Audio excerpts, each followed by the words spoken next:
Macmillan Audio presents The North Water by Ian McGuire. Read for you by John Keating.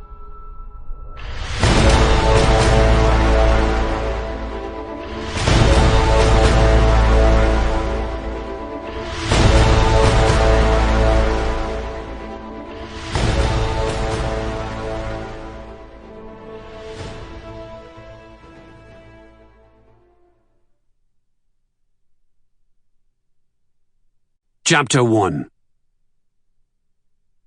Behold the man. He shuffles out of Clapperson's courtyard onto Sykes Street and snuffs the complex air. Turpentine, fishmeal, mustard, black lead. The usual grave, morning piss stink of just emptied night jars. He snorts once, rubs his bristled head, and readjusts his crotch.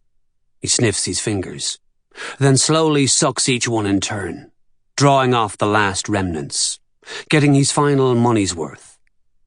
At the end of Charterhouse Lane, he turns north onto Win Column Lee, past the Della Pole Tavern, past the Sperm Candle Manufactory and the Oilseed Mill. Above the warehouse roofs, he can see the swaying tops of main and mizzen masts, hear the shouts of the stevedores and the thump of mallets from the cooperage nearby. His shoulder rubs against the smoothed red brick. A dog runs past. A cart piled high with rough-cut timber. He breathes in again and runs his tongue along the haphazard ramparts of his teeth.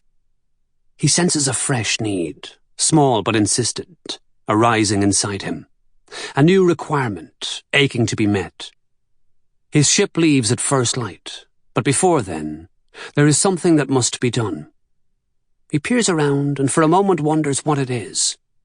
He notices the pink smell of blood from the pork butchers, the grimy sway of a woman's skirts. He thinks of flesh, animal, human. Then thinks again. It is not that kind of ache, he decides. Not yet. It is the milder one, the one less pressing. He turns around and walks back towards the tavern. The bar is almost empty at this hour in the morning. There is a low fire in the grate, and a smell of frying. He delves in his pocket, but all he finds there are breadcrumbs, a jackknife, and a halfpenny coin. Ram, he says. He pushes the single halfpenny across the bar. The barman looks down at the coin and shakes his head. I'm leaving in the morning, he explains, on the volunteer. I'll give you my note of hand. The barman snorts. Do I look like a fool? He says. The man shrugs and thinks a moment. Heads or tails, then? This good knife of mine against a tot of your rum. He puts the jackknife on the bar, and the barman picks it up and looks at it carefully. He unfolds the blade and tests it against the ball of his thumb.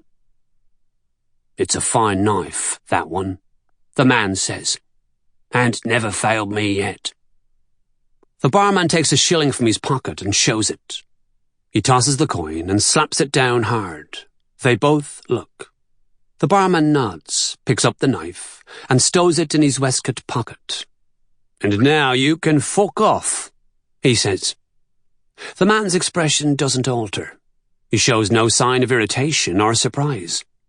It is as though losing the knife is part of a greater and more complex plan, which only he is privy to. After a moment, he bends down, tugs off his sea boots, and puts them side by side on top of the bar. Toss again, he says. The barman rolls his eyes and turns away. I don't want your fucking boots, he says. You have my knife, the man says. You can't back away now. I don't want no fucking boots, the barman says again. You can't back away.